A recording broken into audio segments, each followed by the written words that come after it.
আসন্ন ত্রয়োদশ জাতীয় সংসদ নির্বাচন উপলক্ষে বাংলাদেশ জামাত ইসলামী তথা 11 দলীয় জোট দেশব্যাপী যে নির্বাচনী প্রচার প্রচারণার যে জনসভা করে যাচ্ছে, তারই ধারাবাহিকতায় আগামীকাল 2 ফেব্রুয়ারি কক্সবাজার শহরের মুক্তিযোদ্ধা চত্বর মাঠে তারা জনসভা করবেন। সকাল 10টায় সেই জনসভা শুরু হবে, আমরা তেমনটি জানতে পেরেছি।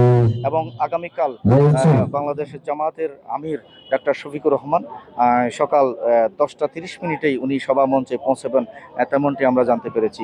আমরা যেটি জামাত নেতৃবৃন্দের কাছে যেটি জানতে পেরেছি, তারা যেটি জানিয়েছেন, আগামীকালকে জামাতের কেন্দ্রীয় নেতা সহ 11 দলের যে কেন্দ্রীয় নেতারা তারা এই সভাতে উপস্থিত থাকবেন। আমরা আপনাদেরকে যদি একটু দেখাতে চাই, আগামীকালকের জনসভাকে সফল করার জন্য ইতিমধ্যেই এই গুলচত্বর মাঠে এবং তাদের মঞ্চ সহ বিভিন্ন সরঞ্জাম এবং মাইক সহ স্টেজ সহ বিভিন্ন ব্যানার ফেস্টুনে তারা এই সভা মঞ্চ টোটাল মাঠ এবং কক্সবাজার শহরের অলিগলিতে তারা বিভিন্ন পোস্টার ফেস্টুন ব্যানার সহ খণ্ড খণ্ড মিছিল তারা গত 3-4 দিন যাবৎ সেভাবেই প্রচারণা চালিয়ে যাচ্ছেন, সেভাবেই প্রস্তুতি নিয়েছেন। এবং আমরা যেটি জানতে পেরেছি, তারা আগামীকালকের এই নির্বাচনী জনসভায় 5 থেকে 6 লাখের বেশি মানুষ তারা সমাগম ঘটাবেন বলে তেমনটি জানিয়েছেন।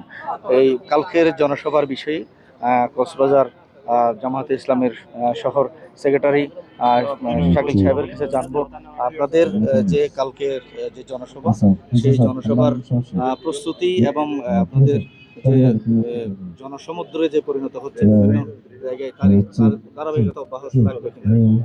ধন্যবাদ চ্যানেল 9-এর দর্শক শ্রোতাদের।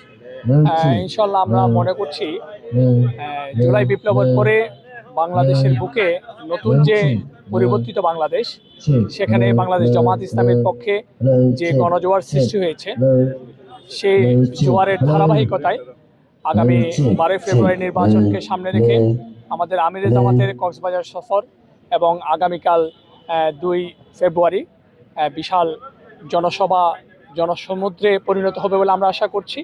এবং সেই সাথে আমিরে জামাতের যে একটা আলাদা ইমেজ রয়েছে এবং তার যে জনপ্রিয়তা, আমরা মনে করছি আগামীকাল এই সমাবেশে প্রায় 5 থেকে 6 লক্ষাধিক মানুষ এই মাঠে এবং আশেপাশে সমাগম হবে। এবং এই জনসভা এবং আমিরে জামাতের ভাষণের পরবর্তীতে আমরা কক্সবাজারে যে উৎসাহ উদ্দীপনা এখন থেকে দেখতে পাচ্ছি, সেটা আগামীতে আরও বৃদ্ধি পাবে এবং কক্সবাজার জেলায় যে 4টি নির্বাচনে আসন রয়েছে, সেখানে একটি ব্যাপক প্রভাব পড়বে বলে আমরা মনে করছি। তারা এই সমাবেশকে একটি চ্যালেঞ্জ হিসেবে নিয়েছেন।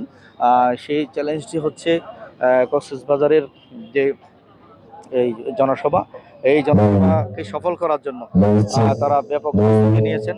এবং ইতিমধ্যে আমরা যেটি দেখতে পেয়েছি, কক্সবাজার শহরে একটি উৎসাহ উদ্দীপনার মধ্যে নেতাকর্মী সহ ভোটাররা সহ মিছিলে মিছিলে তারা এই বিভিন্ন এলাকায় প্রদক্ষিণ করছেন, আগামীকালকের যে জনসভা প্রচারণা চালিয়ে যাচ্ছেন।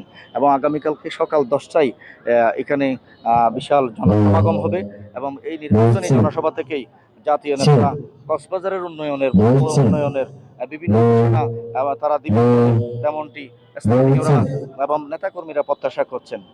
এই ছিল আমার কাছে কক্সবাজারের গুলচত্বর মাঠ থেকে জামাত ইসলামীর জনসভার প্রস্তুতির সর্বশেষ অবস্থা।